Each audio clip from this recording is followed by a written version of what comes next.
Hi, this is Don Farber with VineyardSoft Corporation, and I'd like to welcome you to this training session on the KnowledgeSync solution.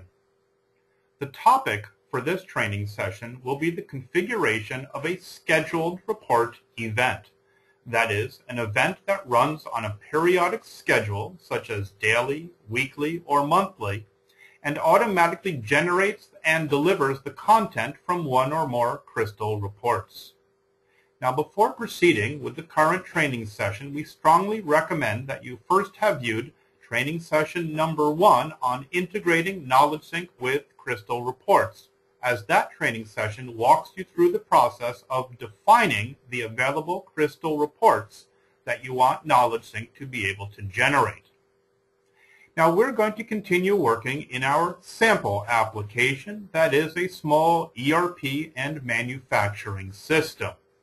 And we're going to begin by right-clicking on the sample application branch and choosing the option called New Scheduled Report. Now, a scheduled report event can generate and deliver the output from one crystal report or from multiple crystal reports. That's your choice.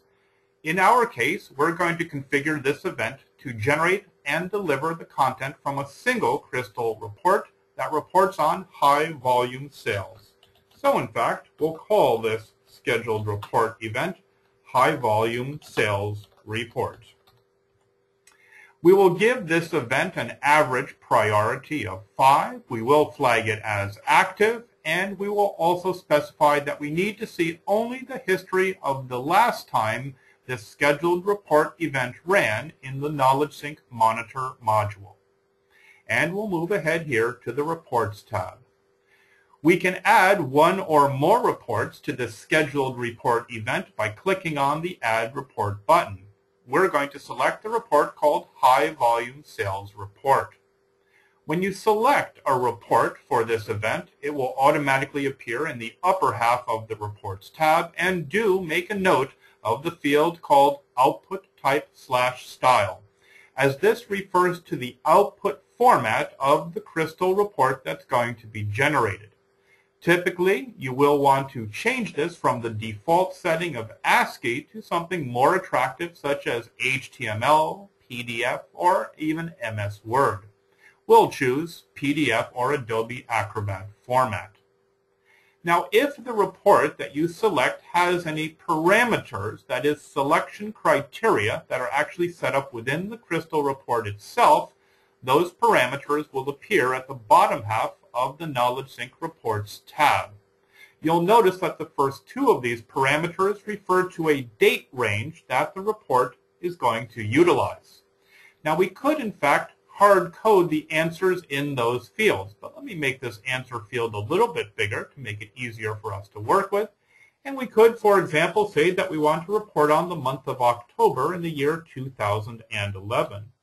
So we could specify a start date of 10/1/2011 and then an end date perhaps of 10/31/2011.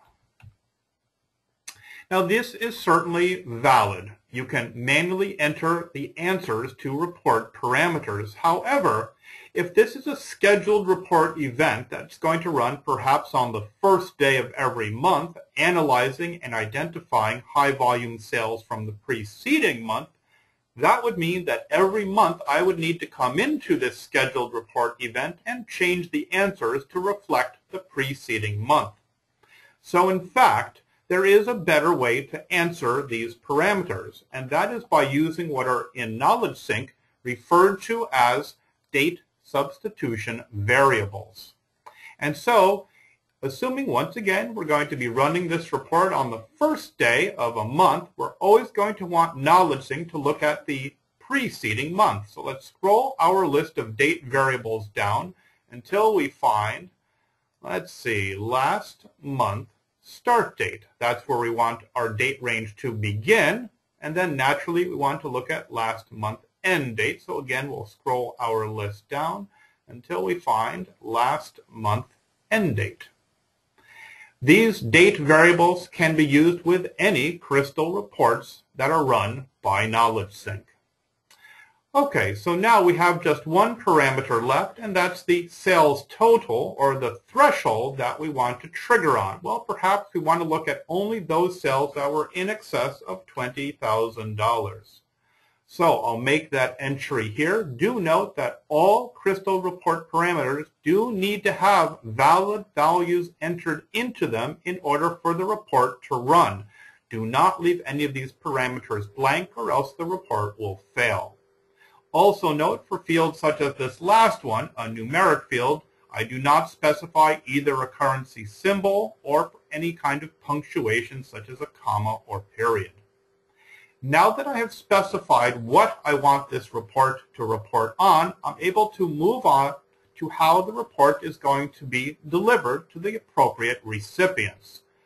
Most commonly in KnowledgeSync, people will deliver reports via email. But KnowledgeSync can also deliver reports via FTP or file copy, also via fax, and even via web dashboard. Now, on the email tab, we will specify a subject for this email of the associated report. So in fact, I'm going to go over to my description tab because I'm a little lazy, and I'm going to grab the description of this scheduled report event and use it as the message subject. The message text itself can be something as simple as "See attached report." Now, a couple of notes here. If the associated report is being generated in HTML format, KnowledgeSync actually gives you the option to have that HTML content embedded right within the message text of the outgoing email message itself.